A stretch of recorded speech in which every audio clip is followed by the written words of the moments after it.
नमस्कार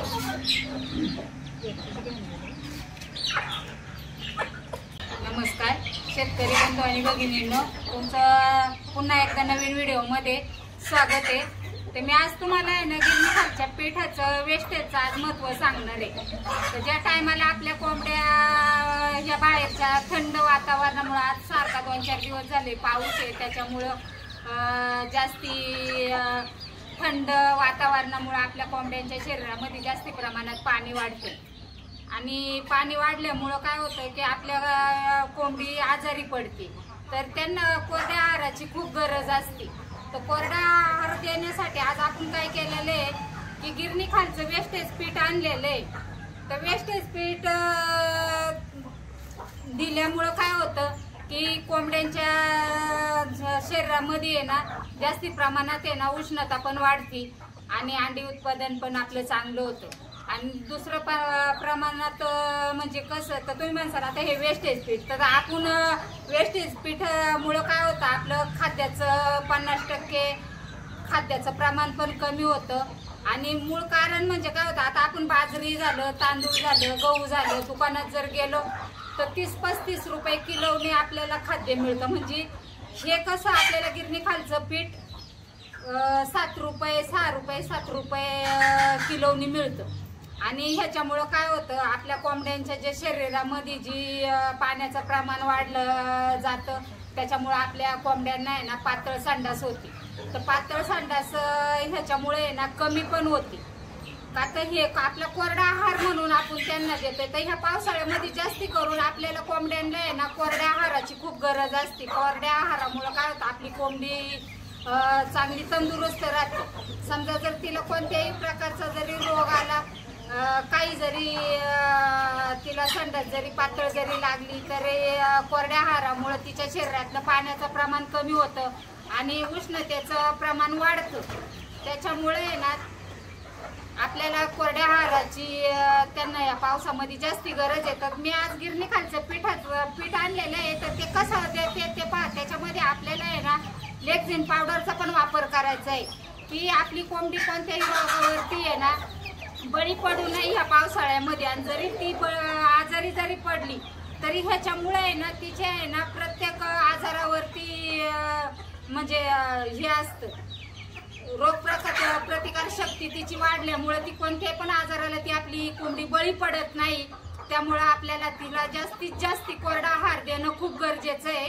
म्हणून मी आज हे गिरणी खालचं वेस्टेज पीठामध्ये आहे ना कसं देते ते पहा तुम्ही। तर हे गिरणी खालचं पीठ मी आणून आहे ना हे केलंय, चांगलं चाळलंय, कारण त्याच्यामध्ये आहे ना जरा हे पण असतं झाडूची याची घाण असते। त्याच्यामुळे आपल्याला गिरणीतून पीठ आणले की ते प्रथम पहिलं दळून घ्यायचं, चाळून घ्यायचं आणि त्याच्यात आहे ना चवीपुरतं आहे ना थोडंसं मीठ पण टाकायचंय। चवीपुरतं मीठ जर टाकलं तर कोंबड्या आपल्या आवडीने खात्यात। हे चवीपुरतं मीठ टाकलं आणि थोडी लेक्झिन पावडर पण टाकलेली, कारण बाहेरच्या वातावरणामुळे आपल्या कोंबड्यांना कुठलाही त्रास होऊ नये म्हणून थोडी लेक्झिन पावडर पण टाकणार आहे।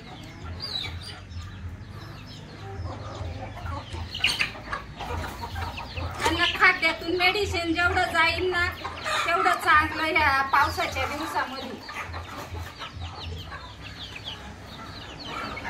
आपल्याला ह्याचं आहे ना गोळे करायचे आणि कोंबड्यांना आहे ना द्यायचं, म्हणजे कोंबड्या चांगल्या आवडीने पण खात्यात।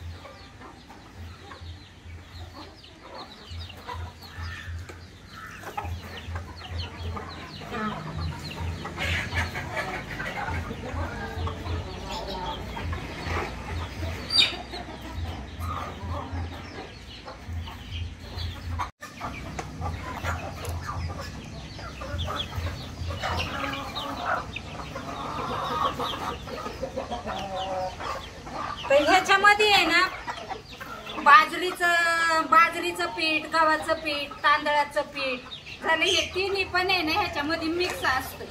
तर गव्हाच्यामुळं काय होतं कोंबड्यांची उष्णता पण वाढते आणि ह्या दिवसात थंडीमध्ये बाजरी पण चांगली असते बाहेरच्या गारव्याच्या वातावरणामुळे।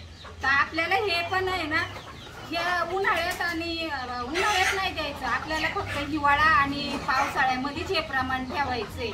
त्यामुळे ऋतू बघूनच कोणतं पण आपल्या कोंबड्यांना खाद्याचं नियोजन आपलं केलं पाहिजे. तर आता मी टाकणार आहे, तर कोंबड्या बघा कशा खात्यात.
तर तुम्हाला कसा वाटला व्हिडिओ जर आवडला असेल तर व्हिडिओला लाईक करा, जास्तीत जास्त शेअर करा आणि सबस्क्राईब तर नक्की करा. धन्यवाद.